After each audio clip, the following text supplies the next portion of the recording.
My name is Nahida and the topic I am going to present is overview of digestive system. Digestion. Digestion is the process of mechanically and enzymatically breaking down food into smaller substances for absorption into the bloodstream. यानी digestion में जो macronutrients होते हैं उनको break किया जाता है into micronutrients, क्योंकि मैक्रोन्यूट्रिएंट जो हैं वो हमारे ब्लड स्ट्रीम में एंटर नहीं हो सकते डायरेक्टली और वो उनकी एब्जॉर्प्शन नहीं हो सकती। इस वजह से जो मैक्रोन्यूट्रिएंट्स हैं उनको पहले माइक्रोन्यूट्रिएंट में ब्रेक किया जाता है ताकि ब्लड स्ट्रीम में वो पास हो सके और एब्जॉर्प्शन हो सके। जनरली जो हम लोग फूड खाते हैं उसमें फ़ैट्स होते हैं, कार्बोहाइड्रेट्स और प्रोटीन होते हैं, जबकि ये मैक्रोन्यूट्रिएंट्स हैं। इनको माइक्रोन्यूट्रिएंट्स में कन्वर्ट कैसे करते हैं, यानी ब्रेक जब होते हैं तो फैट्स जो है ये ग्लाइसरोल और फैटी एसिड में कन्वर्ट होता है, कार्बोहाइड्रेट जो है ये सिंपल शुगर्स में, और प्रोटीन जो है ये अमाइनो एसिड्स में चेंज आते हैं। अब ये सारे माइक्रोन्यूट्रिएंट्स हैं और ये इजीली अब ब्लड स्ट्रीम में इंटर हो सकते हैं और उनकी एब्जॉर्प्शन हो सकती है। डाइजेशन के दौरान जो है डाइजेस्टिव जूसेस जो होती हैं वो फूड के साथ मिक्स हो रही होती हैं और फूड जो है वो कंटिन्यूसली जो है वो मूव कर रहा होता है। डाइजेशन जो है ये स्टार्ट होती है माउथ से और कंप्लीट होती है इन स्मॉल इंटेस्टाइन। अब लार्ज इंटेस्टाइन में क्या होता है? लार्ज इंटेस्टाइन में डाइजेशन नहीं होती, वहाँ पर एब्जॉर्प्शन होती है। जो डाइजेशन है वो स्मॉल इंटेस्टाइन में कंप्लीट हो जाती है। Functional anatomy of digestive system. Digestive system जो है ये हमारे पास दो चीज़ों से मिलकर बना है, गैस्ट्रो इंटेस्टाइनल ट्रैक और एसेसरी ऑर्गन से। ये दोनों जो हैं ये हेल्प करते हैं in digestion and absorption of food. GIT, gastrointestinal tract, ये टिब्यूलर स्ट्रक्चर है जो कि एक्सटेंड होता है from the mouth up to anus. ये इसके जो दोनों ओपनिंग है वो एक्सटर्नल इन्वायरमेंट की तरफ ओपन होते हैं। दोनों जो एंड हैं वो एक्सटर्नल इन्वायरमेंट की तरफ ओपन होते हैं। इसकी जो लेंथ है वो है 30 फीट। अब जीआईटी जो है ये further two types of organ से मिलकर बना है। एक है प्राइमरी ऑर्गन्स, दूसरे एसेसरी ऑर्गन्स। प्राइमरी ऑर्गन्स कौन डाइजेस्टिव ऑर्गन्स कौन से होते हैं? प्राइमरी डाइजेस्टिव ऑर्गन्स वो ऑर्गन्स हैं जहाँ पर एक्चुअल डाइजेशन हो रही होती है। जैसे कि हमारे पास आ गया mouth, pharynx, oesophagus, stomach, small intestine, large intestine. Accessory digestive organs. Accessory digestive organs में वो ऑर्गन्स आ जाते हैं जो कि हेल्प करते हैं प्राइमरी डाइजेस्टिव ऑर्गन को डाइजेशन में, यानी वो ऑर्गन्स जो कि प्राइमरी डाइजेस्टिव ऑर्गन्स को हेल्प करते हैं डाइजेशन में। जो एसेसरी डाइजेस्टिव ऑर्गन्स में हमारे पास कौन से ऑर्गन्स आ जाते हैं, जैसे कि टीथ हो गए, tongue, salivary glands, exocrine part of pancreas, liver, gall bladder. Pathway of food in alimentary canal, इसमें हम लोग जस्ट पाथवे पढ़ेंगे, हम लोग ये नहीं पढ़ेंगे कौन सा ऑर्गन क्या चीज़ सिक्रीट कर रहा है, जस्ट जनरल पाथवे हम लोग डिस्कस करेंगे। सबसे पहले जो है ओरल कैविटी आती है। इसमें जो गैस्ट्रोइंटेस्टाइनल ट्रैक है ये स्टार्ट माउथ से होती है, यानी ओरल कैविटी से होती है। ओरल कैविटी में मेस्टिकेशन होती है जिसे हम च्यूइंग भी कहते हैं। इसमें जो फूड है वो क्रश होता है और यानी ग्राइंडिंग होती है फूड की, और फूड जो है वो स्मॉलर पीसेस में कन्वर्ट हो जाता है। और ये फर्स्ट स्टेप है डाइजेशन का। जब फूड जो है वो स्मॉलर पीसेस में कन्वर्ट होता है तो इस तरह जो सरफेस एरिया है वो ज़्यादा हो जाता है फूड का, और जो एंजाइम्स हैं वो ईज़िली जो हैं वो ब्रेक कर सकते हैं उसको। जो मेस्टिकेशन है वो एक्सोक्राइन ग्लैंड्स होते हैं हमारे टंग के नीचे और जो बैक ऑफ द माउथ है वहाँ पर प्रेजेंट होते हैं। जो मेस्टिकेशन है उसकी वजह से जो अंडर द टंग और जो बैक ऑफ द माउथ है वहाँ से वाटरी लिक्विड सिक्रीट होता है जिसे सलाइवा कहते हैं। सलाइवा का क्या के दो फंक्शन हैं, एक तो ये लुब्रिकेट करता है, जो हम फूड खाते हैं और उसको मिक्स वगैरह करने में हेल्प करता है। इस तरह जो सलाइवा है इसके अंदर डाइजेस्टिव एंजाइम्स भी होते हैं, जैसे कि सलाइवरी एमाइलेज। सलाइवरी एमाइलेज का फंक्शन क्या है? ये कार्बोहाइड्रेट की ब्रेकडाउन में हेल्प करता है। अच्छा, ऑल दो जो कार्बोहाइड्रेट की डाइजेशन है वो तो स्टार्ट हो जाती है फ्रॉम ओरल कैविटी, लेकिन जो लिपिड हैं और प्रोटीन है इनकी डाइजेशन जो होती है वो ओरल कैविटी में नहीं होती। लिंगुअल लाइपेज जो है ये डाइजेशन ऑफ लिपिड के लिए है, लेकिन यहाँ पर वर्क नहीं करता। सिक्रीट जो है वो ओरल कैविटी में होता है, लेकिन डाइजेशन नहीं करता ओरल कैविटी में। तो लिंगुअल लाइपेज को सिक्रीट करता है एब्नर ग्लैंड्स, जो कि प्रेजेंट होते हैं on dorsal surface of the tongue. Pharynx, oral cavity के बाद हमारे पास फेरिंग्स आ जाता है। फेरिंग्स जो है उसके दो फंक्शंस हैं। रेस्पिरेटरी सिस्टम में उसका अपना फंक्शन है और डाइजेस्टिव सिस्टम में उसका अपना फंक्शन है। डाइजेस्टिव सिस्टम में उसका फंक्शन ये है कि ओरल कैविटी को कनेक्ट करता है टू द ईसोफेगस, और रेस्पिरेटरी सिस्टम में ये कनेक्ट करता है नेज़ल कैविटी को ट्रेकिया के साथ, और ये ट्रेकिया के जो टॉप है वहाँ पर एंड हो जाता है। और जो डाइजेस्टिव सिस्टम है वहाँ पर ये ईसोफेगस तक आता है। ईसोफेगस जो है वो फर्दर स्टमक तक जाता है। जो फेरिंग्स है उसकी जो लेंथ है वो है 5 इंचेस, और वैसे ये बॉडी साइज़ पर भी डिपेंड करती है। फेरिंग्स को हम लोग थ्रॉट भी कहते हैं। ईसोफेगस, अब फेरिंग्स के बाद जो फूड है वो आती है ईसोफेगस में, यानी जो फूड जो टीथ और टंग के एक्शन से जो फूड प्रिपेयर हुआ जिसे हमने स्वेलो किया, अब वो जो है उसे टंग पुश करती है towards the back of your throat यानी फेरिंग्स में। उसके बाद जो है वो एक ओपनिंग में जाती है जिसको हम कहते हैं ईसोफेगस, वहाँ जाती है। जो फूड है वो फेरिंग्स से ईसोफेगस की तरफ ऑटोमेटिक कॉन्ट्रैक्शंस की वजह से जाती है। फेरिंग्स में ऑटोमेटिक कॉन्ट्रैक्शंस हो रहे होते हैं जिसकी वजह से फूड जो है वो फेरिंग्स से टुवर्ड्स द ईसोफेगस जा रही होती है। पेरिस्टालसिस क्या है? पेरिस्टालसिस जो है ये once the food ball enter the esophagus, it is pushed toward the cardiac sphincter by smooth muscle contraction called peristalsis। यानी जो कंट्रैक्शन हो रही होती है, जैसे ईसोफेगस में कंट्रैक्शन हो, जो बोलस आ रहा होता है यानी जो फूड है वो जब आ रहा होता है, जहाँ से वो आएगा वो जगह रिलैक्स होगी, यानी ईसोफेगस की वो जगह रिलैक्स होगी, और जहाँ से गुजर जाएगा वो कंट्रैक्ट होगा। तो ये सारी जो डाउनवर्ड मूवमेंट है इसको हम पेरिस्टालसिस कहते हैं। इस तरह एंटी पेरिस्टालसिस भी होती है, यानी जब बैकवर्ड मूवमेंट दोबारा होती है, जैसे इन केस ऑफ वॉमिटिंग, तो उसे हम एंटी पेरिस्टालसिस कहते हैं। पेरिस्टालसिस जो है ये through out the digestive track हो रही होती है क्योंकि फूड कंटिन्यूसली डाउनवर्ड जा रहा होता है। यहाँ पे देखें, जहाँ से फूड पास हो गया वहाँ पे कंट्रैक्ट हो गई है वो जगह, ईसोफेगस की वो जगह कंट्रैक्ट हो गई है, और जहाँ से उसने अभी गुजरना है या जहाँ से गुजर रहा है वो जगह रिलैक्स है। इसी तरह जहाँ से वो गुजरेगा वो जगह रिलैक्स होगी, और जहाँ से वो गुजर चुका है वहाँ पे कंट्रैक्शन होगी। इसी तरह वो स्टमक में आएगा पेरिस्टालसिस की वजह से। स्टमक जो है हमारे जो माउथ से लेकर स्टमक तक जो है फूड जो है वो 4 to 8 सेकेंड्स में पहुंच जाता है। स्टमक जो है वो जे शेप्ड ऑर्गन है, इसकी 2 ओपनिंग्स हैं। एक जो है वो ईसोफेगस के साथ कनेक्ट है, दूसरी जो है वो ड्यूडनम के साथ कनेक्ट है।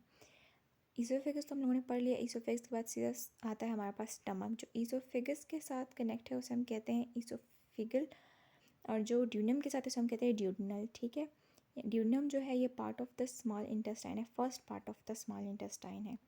स्टमक जो इसके 4 रीजन्स हैं, कार्डिया, फंडस, बॉडी, पाइलोरस। यहाँ पे हमारे पास 2 स्फिंक्टर होते हैं। जहाँ से ईसोफेगस और स्टमक कनेक्ट हो रहे होते हैं वहाँ पे ईसोफेगल स्फिंक्टर होता है, और जहाँ पर ड्यूडनम और स्टमक कनेक्ट हो रहे होते हैं वहाँ पे पाइलोरिक स्फिंक्टर होता है। यहाँ पे डायग्राम में आप लोगों को नज़र भी आ रहा होगा। अच्छा, जो स्टमक है वो एंजाइम्स भी प्रोड्यूस करता है, साथ में एसिड्स भी प्रोड्यूस करता है, और ये मिक्स करता है एंजाइम्स को, डाइजेस्टिव जूसेस को, ताकि फूड जो हो वो ब्रेक हो और स्मॉल इंटेस्टाइन में पास हो सके। और जो स्टमक है ये भी गैस्ट्रोइंटेस्टाइनल ट्रैक का ही पार्ट है। अब फूड देखें डायग्राम में, फूड जो है वो ईसोफेगस से आएगा, कार्डियक स्फिंक्टर से। कार्डियक स्फिंक्टर जो है वो रिलैक्स होगा, जब रिलैक्स नहीं होगा तो फूड इंटर नहीं हो सकता, तो कार्डियक स्फिंक्टर रिलैक्स होगा। स्टमक में फूड आया, उसके बाद पाइलोरिक स्फिंक्टर जो है ये पहले कंट्रैक्ट होता है, लेकिन जब फूड स्टमक में आया और उससे आगे जाना है तो पाइलोरिक स्फिंक्टर जो है ये रिलैक्स हो जाएगा, और फूड जो है वो स्मॉल इंटेस्टाइन में चला जाएगा, यानी ड्यूडनम वाले पार्ट में चला जाएगा। Small intestine long narrow folded या कॉइल ट्यूब है जो कि एक्सटेंड करती है from stomach to the large intestine. जो स्मॉल इंटेस्टाइन की जो लेंथ है वो है 6.7 टू 6.7 मीटर, यानी 22 टू 25 फीट्स। लेकिन फिर भी हम इसको स्मॉल इंटेस्टाइन कहते हैं, जबकि लार्ज इंटेस्टाइन की जो लेंथ है वो इससे काफ़ी कम है। इसको हम स्मॉल इंटेस्टाइन तब कहते हैं क्योंकि इसका डायमीटर कम है। हम डायमीटर की वजह से इसको स्मॉल इंटेस्टाइन कहते हैं, हालांकि इसकी लेंथ जो है वो लार्ज इंटेस्टाइन से ज़्यादा है।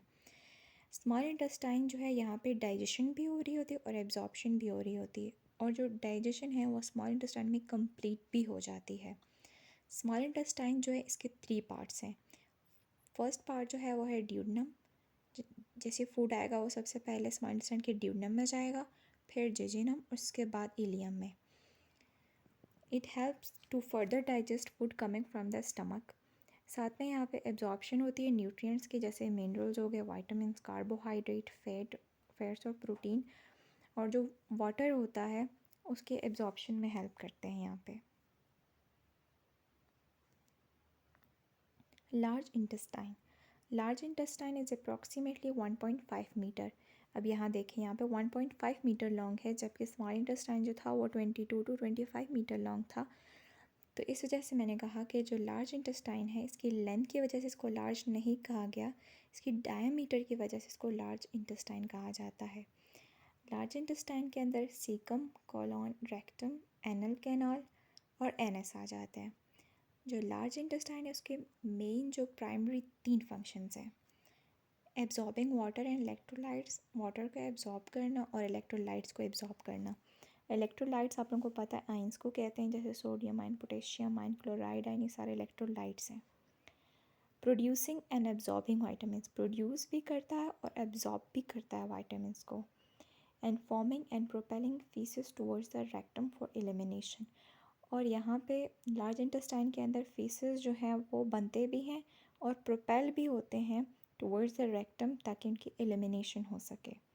यानी फूड स्टमक से आया into the small intestine, small intestine के ड्यूडिनम, ज्यूजिनम और इलियम से होता हुआ वो लार्ज इंटेस्टाइन की तरफ आएगा। Anal canal. फीसेस जो कि बन जाते हैं कॉलोन में, वो कलेक्ट कहाँ पर होते हैं? रेक्टम में। यानी फीसेस जो हैं वो बनते कॉलोन में है, कलेक्ट वो रेक्टम में होते हैं। After the rectum comes anal canal. अब रेक्टम के बाद हमारे पास आ जाता है एनल कैनाल, जो कि जहाँ पे 2 मस्कुलर रिंग्स होते हैं, यानी स्फिंक्टर्स होते हैं, इंटरनल स्फिंक्टर और external sphincter. As the waste product pass from the rectum towards the anal canal, जो नर्व्स होते हैं हमारे रेक्टम में वो काज करते हैं इंटरनल स्फिंक्टर को रिलैक्स करते हैं। जब इंटरनल स्फिंक्टर रिलैक्स होगा तो जो एक्सटर्नल स्फिंक्टर है वो ओपन हो जाएगा, वो भी रिलैक्स हो जाएगा। इस तरह जो फीसेस हैं वो डिस्चार्ज हो जाएंगे। Function of digestive system. जो मेन फंक्शन क्या है डाइजेस्टिव सिस्टम का? सबसे पहले उसमें आता है मोटिलिटी।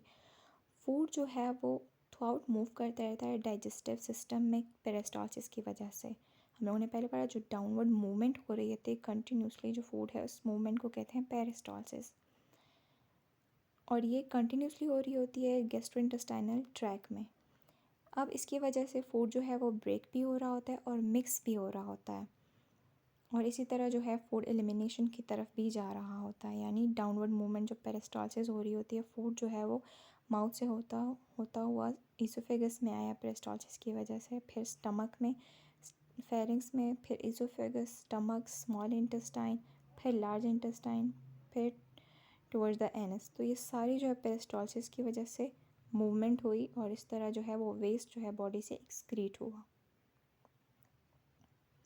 सिक्रीशंस। जो हमारे पास डाइजेशन में जो है वो एंजाइम्स भी रिलीज़ होते हैं, हार्मोन्स भी रिलीज़ होते हैं, और जो कि फूड की डाइजेशन में हेल्प करते हैं जो हम लोगों ने खाया होता है। हार्मोन जैसे कि गेस्ट्रीन है, इस तरह बहुत सारे और भी हार्मोन्स हैं, ये प्रोड्यूस करते हैं। हार्मोन्स जो हैं ये डाइजेस्टिव जूसेस को प्रोड्यूस करते हैं, जैसे कि गेस्ट्रीन हो गया, और ये सिग्नल करते हैं ब्रेन को कि आपको कब भूख लगी है। ठीक है। डाइजेशन। जो इंजेस्टेड न्यूट्रिएंट्स होते हैं उनके अंदर प्रोटीन होते हैं, फैट, कार्बोहाइड्रेट्स, विटामिन्स, मिनरल्स और वाटर होते हैं। इनको जो है रिड्यूस किया जाता है, ब्रेक किया जाता है। इतना इनको मतलब ये सारे जो मैंने बताया ये मैक्रो न्यूट्रिएंट्स हैं, इनको माइक्रो न्यूट्रिएंट में कन्वर्ट किया जाता है ताकि ये हमारे जो इंटर हो सकें ब्लड स्ट्रीम में। जब ये ब्लड स्ट्रीम में इंटर होंगे तो क्या होगा, इनकी एब्जॉर्प्शन हो सकेगी। वैसे एब्जॉर्प्शन नहीं होती डायरेक्टली मैक्रो न्यूट्रिएंट, क्योंकि इंटर ही नहीं हो सकेंगे वो ब्लड स्ट्रीम में। जब वो इंटर नहीं हो सकेंगे तो उनकी एब्जॉर्प्शन भी नहीं होगी। अब प्रोटीन जो है वो अमाइनो एसिड में ब्रेक होता है, यानी प्रोटीन जो है ये मैक्रो न्यूट्रिएंट है और अमाइनो एसिड जो है हमारे पास माइक्रो न्यूट्रिएंट्स में आ जाता है। इस तरह जो फ़ैट है उस वो किस चीज़ में ब्रेक हो जाता है, फैटी एसिड्स में और ग्लाइसरोल में। जो कार्बोहाइड्रेट हैं ये ब्रेक होते हैं इनटू सिंपल शुगर्स। अब डाइजेस्टिव सिस्टम का एक और फंक्शन है एब्जॉर्प्शन, यानी जैसे जैसे फूड जो है वो पास होता है, जो डाइजेस्टेड न्यूट्रिएंट्स होते हैं हमारे गट के थ्रू जो गट से थ्रू जो पास होते हैं वो ब्लड में इंटर होते हैं। ब्लड में जो है वो सर्कुलेटरी सिस्टम और लिम्फेटिक सिस्टम के थ्रू वो बाकी बॉडी पार्ट में जाते हैं, ठीक है। जो कार्बोहाइड्रेट्स हैं ये डायरेक्टली ब्लड स्ट्रीम में इंटर हो सकते हैं, लेकिन जो लिपिड्स हैं यानी जो फैटी एसिड्स ये हैं ये डायरेक्टली ब्लड स्ट्रीम में इंटर नहीं हो सकते, क्योंकि ब्लड कैपिलरीज इतनी उनके अंदर इतनी वो नहीं होती कैपेबिलिटी कि वो इस तरह के जो जैसे लिपिड्स वगैरह हो गए उसको पास कर सके। तो उसके लिए लिम्फेटिक सिस्टम में आ जाता है, लिम्फ सिस्टम के ज़रिए वो लोग पास होते हैं और जहाँ पर बॉडी को मतलब ज़रूरत होती है वो उधर जाते हैं। सो लिम्फ सिस्टम जो है वो एब्जॉर्ब करता है फैटी एसिड्स को और वाइटामिन को, क्योंकि ये हमारे ब्लड कैपिलरीज इसको एब्जॉर्ब नहीं कर सकती। ब्लड जो है वो सिंपल शुगर्स को, अमाइनो एसिड को, ग्लाइसरोल को और कुछ वाइटामिन को और सॉल्ट्स को जो है वो ट्रांसपोर्ट करता है टुवर्ड्स द लिवर, ठीक है। लिवर का क्या फंक्शन है, वो स्टोर भी करता है, प्रोसेस भी करता है और न्यूट्रिएंट्स को और डिलीवर भी करता है, यानी जो कुछ न्यूट्रिएंट्स को ये ख़ुद बनाता भी है, स्टोर भी करता है और जब बॉडी को ज़रूरत हो तब ये प्रोवाइड भी करता है। Thank you.